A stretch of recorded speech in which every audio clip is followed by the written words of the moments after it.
আলু ডাঙৰে সৰকতো নাই দেখছে নাই এই দুটা আছে সৰক নাই দেখছে নাই মানুহ খেতবোৰে কিন্তু সৰক নাই এইবিলাক ইয়াতে এইটো ৰাস্তাৰে এনেকৈ গুচি গৈছে এইবিলাক খোজ এইটো ৰাতিপুৱা আমাৰ এইখন পথাৰত ভোকেলিমাৰা বৰঠেকেৰাবাৰী গাঁৱৰ পথাৰত এটা গড় সোমাইছে এই গড়টো ক'ৰ পৰা আহিছে নাজানো গড়টো এনেকৈ ৰাস্তাৰে আহিছে বোলে আহি ইয়াতে কিছু মানুহ দেখা পাইছে আহি এনেকৈ পথাৰত নামিছে পথাৰত নামি কিনে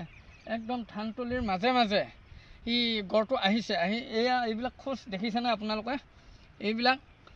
হয়তো সি আহি কিনে এনেকৈ ৰাস্তাত উঠি এইখন জংঘলত হয়তো সোমাই আছে কি ক'ব এতিয়া প্ৰশাসনক কি ক'ব প্ৰশাসনক কওঁ যে এই গড়টো কিবা কৰি ইয়াৰ পৰা তাক উদ্ধাৰ কৰি লৈ যোৱাটোৱে ভাল দেখোঁ কাৰণ নহ'লে আমাৰ এই খেতি পথাৰবিলাক খাই বা গছকি ধ্বংস কৰি দিব গতিকে প্ৰশাসনক মই নমস্কাৰ জনাইছোঁ যে অতি শীঘ্ৰে এই গড়টো ধৰি নিয়াৰ ব্যৱস্থা কৰে যেন গাঁৱৰ মানুহ এতিয়া শংকিত হৈ আছে গাঁৱৰ মানুহবিলাকে মানে ভাবি আছে গড়টো ক'ত গ'ল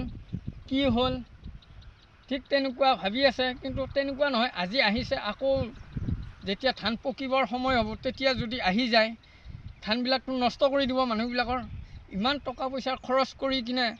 মানুহবিলাকে খেতি পথাৰ লগাইছে গতিকে কিমান ধান নষ্ট হৈছে এতিয়া ধান প্ৰায়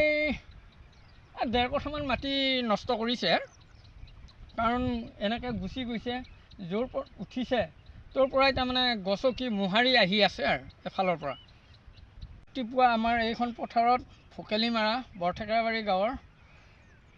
পথাৰত এটা গড় সোমাইছে এই গড়টো ক'ৰ পৰা আহিছে নাজানো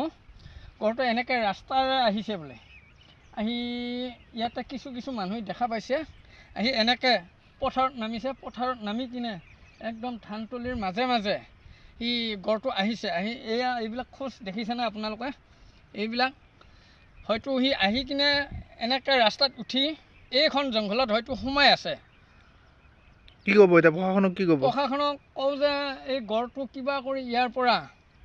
তাক উদ্ধাৰ কৰি লৈ যোৱাটোৱে ভাল দেখোঁ কাৰণ নহ'লে আমাৰ এই খেতি পথাৰবিলাক খাই বা গছকি ধ্বংস কৰি দিব গতিকে প্ৰশাসনক মই নমস্কাৰ জনাইছোঁ যে অতি শীঘ্ৰে এই গড়টো ধৰি নিয়াৰ ব্যৱস্থা কৰে যেন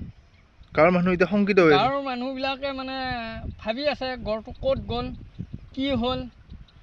ঠিক তেনেকুৱা ভাবি আছে কিন্তু তেনেকুৱা নহয় আজি আহিছে আকৌ যিকোনো খবৰৰ বাবে যোগাযোগ কৰক 7099017330 লগতে 7099017110 নম্বৰত